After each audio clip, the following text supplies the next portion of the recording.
பெறும். அப்படி மறைஞ்சு போகிறது நாசம், மனோநாசம். மனோநாசம் சும்மா வந்து பெரிய மேட்டரே கிடையாது.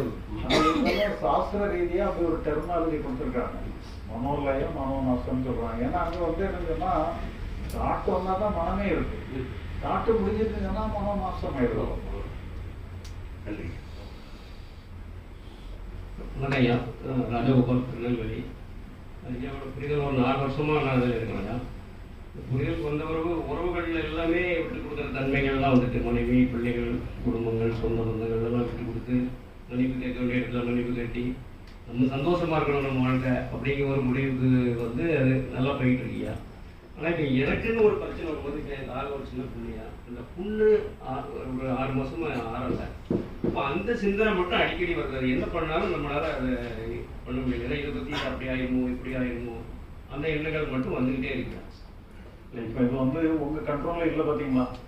கண்ட்ரோல் இல்லைன்னு சொன்னால், கண்ட்ரோல் இல்லாத போதே நீங்கள் எடுத்தீங்கன்னு சொன்னாலே உங்களுக்கு வெயிட் இதாக அழுத்தம்.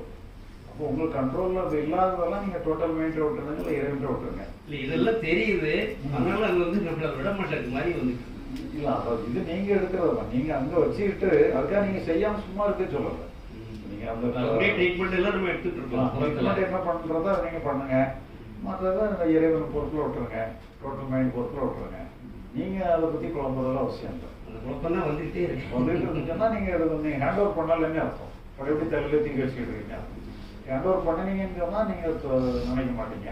ஹேண்ட் ஓவர் பண்ணிட்டீங்கன்னு சொன்னால் அது அந்த இது போயிடும். நீங்கள் நினைக்கிறீங்கனாலே ஹேண்ட் ஓவர் பண்ணலை, தூக்கி வச்சுக்கிட்டீங்கன்னா அதுக்கு இது வழி உண்டாங்க. இல்லை, அதான் நீங்கள் தான் பண்ணணும். நீங்கள் ஒன்று அங்கே கொடுங்க அல்லது தூக்கி வச்சிங்கன்னா அப்படி தான் இருக்கும்.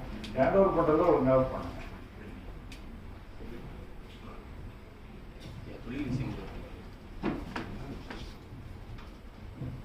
தொழில் விஷயம் மட்டும் ஒரு கேள்வி. ஏன் நான் மதுரையில் ஆட்டோ ஓட்டுறேன், ஓலா ராக்கெட்டை ஊப்பர் ஓட்டுறோம். இப்போ கஸ்டமர் புக் பண்ணுவாங்க, ஒரு இடத்துல இருந்து ஒரு 5 கிலோமீட்டர் போகணுன்னா பில்லு 100 ரூபா போட்டிருக்கோம், எக்ஸ்ட்ரா 50 ரூபா கேட்போம்.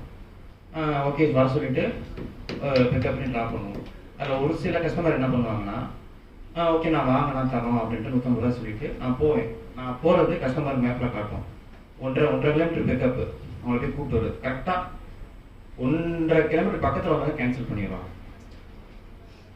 வேஸ்ட்டாக போயிடும். அந்த நேரம் என் மனசில் நீயா நான் ஸ்டார்ட் ஆகும், அப்படியா இப்படி அப்படின்னு வச்சு செய்யும். இது ஒரு நாளைக்கு ஒன்று தான் பரவாயில்ல, ஒரு வாரத்துக்கு 4-5 தடவை வரும்போது ஒரு பயங்கரமான ஒரு மன அழுத்தம் வருது. இப்படி பேசிருக்கலாம் அப்படி பேசிருக்கலாம் அப்படின்னு. இந்த இடத்துல என் மேலே எந்த தப்பும் இல்லை. கஸ்டமர் ஆனால் இந்த தர முடியாதுன்னா நான் வேற ஆட்டோ பார்த்துக்கிறேன்னா சந்தோஷமா பக்கத்தில் ஆட்டோ பார்த்துக்கோங்க மேடம்னு சொல்லிட்டு வச்சு வர